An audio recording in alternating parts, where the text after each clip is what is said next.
And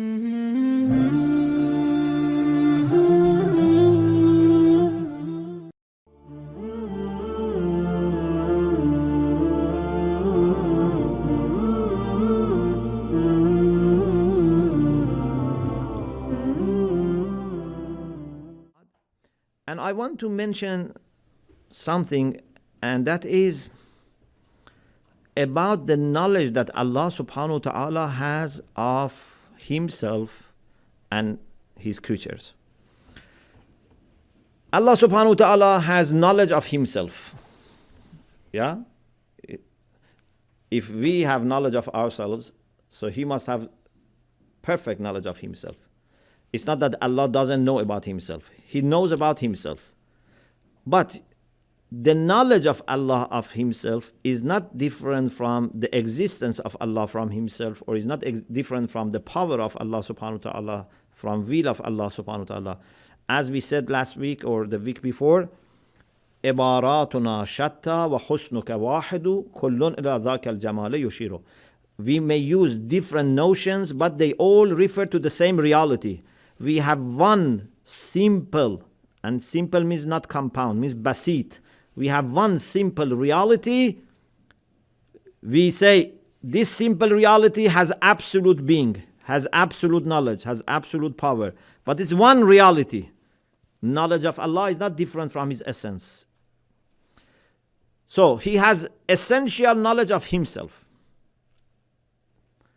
He has also essential knowledge of us. And that essential knowledge of us is eternal. Even before we are created, He has that knowledge of us. Because when we say before we are created, it is for us who are in the control of time. For Him there is no before. So Allah subhanahu wa ta'ala, in His essence, He knows everything that He has created or is going to create. He knows everything. That is not something which is going to be added to His knowledge. Because if you say He is going to learn, His knowledge is going to increase, it means that He is then needy, He is changeable, He is subject to changes, and this is not the case. So He has a type of knowledge of us which is essential. This is sifat zat. But also we can consider the knowledge of God as sifat fi'l, as a quality of action. And that is the concept that we can abstract when something is created by God. So when something is created today, then God knows it.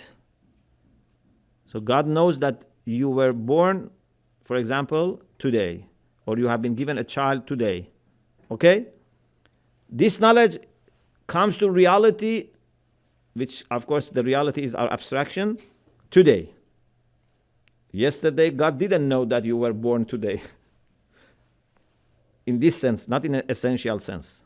In the essential sense, He knows that when are you going to be born. But this knowledge that exists today didn't exist yesterday, because you are born today, not yesterday. Okay? So, you are able to consider ilm of God as a quality of essence. You can consider it as a quality of action. If you consider it as a quality of essence, it's eternal. If you consider it as a quality of action, then the ma'lum, what is known, must exist so that this ilm can be abstracted from the relation which is between God and that subject. Because this relation has two sides, and one side comes in a certain time and a space, so the knowledge comes in a certain time and a space. Okay? Without God being changed, without God being subject to the changes which happen on the other side. It's only the relation which is changing. So, you have to remember there are two ways of thinking about God's knowledge.